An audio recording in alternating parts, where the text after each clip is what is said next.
আমি 9টা থেকে 5টা পর্যন্ত অফিস করি, মাঝে মধ্যে এক্সট্রা কাজও করি। অফিসে বসের সাথে কথা বলে, কলিগদের সাথে কথা বলার পর আর কথা বলার মতো কোনো শক্তি থাকে না আমার, তাই এসে আমি শুয়ে পড়তে চাই।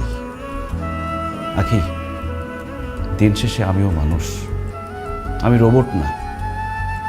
আমিও ক্লান্ত হই, আমারও ঘুম আসছে, আমার ঘুম আসতে ইচ্ছে করে। তুমি সবসময় বলো না কেন আমি কাজকে সবসময় প্রাধান্য দিই, বসকে সবসময় প্রাধান্য দিই? আমার বসকে যদি আমি প্রাধান্য না দিই, আমার চাকরিটা চলে গেলে আমি তোমাদেরকে কোথায় রাখবো, কি খাওয়াবো?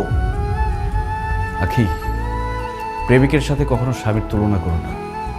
একজন প্রেমিকের কোনো দায়িত্ব নেই, সে অনেক কিছুই করতে পারে, কিন্তু একজন স্বামীর মাথায় তার স্ত্রী, তার সংসার, তার বাবা মা সব কিছুর দায়িত্ব থাকে।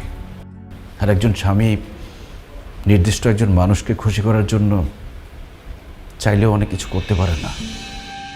একজন প্রেমিক তার প্রেমিকাকে যতটুকু ভালোবাসে, একজন স্বামী তার স্ত্রীকে অনেক গুণ বেশি ভালোবাসে। কিন্তু সেই স্বামীটা তার স্ত্রীকে তার ভালোবাসা প্রকাশ করতে পারে না, এমনকি বাবা মাকেও তার ভালোবাসা প্রকাশ করতে পারে না। আর সবার জন্য করে যাওয়া এই লোকটাকেই সবাই দোষ দেয়। ওই যে কথায় আছে না, যে করে বেশি তার দোষও বেশি। আমি দোষী হয়ে তোমাদের মাঝে থাকতে চাই, তারপরও চাই তোমরা যাতে ভালো থাকো, নিরাপদে থাকো। তুই যে কথাটা বললি, এই কথাটা সব স্বামীর কথা।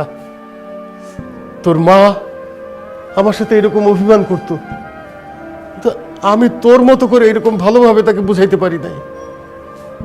বৌমা, আমার ছেলে বদলায় নাই, তোমার স্বামী মোটেই বদলায় নাই।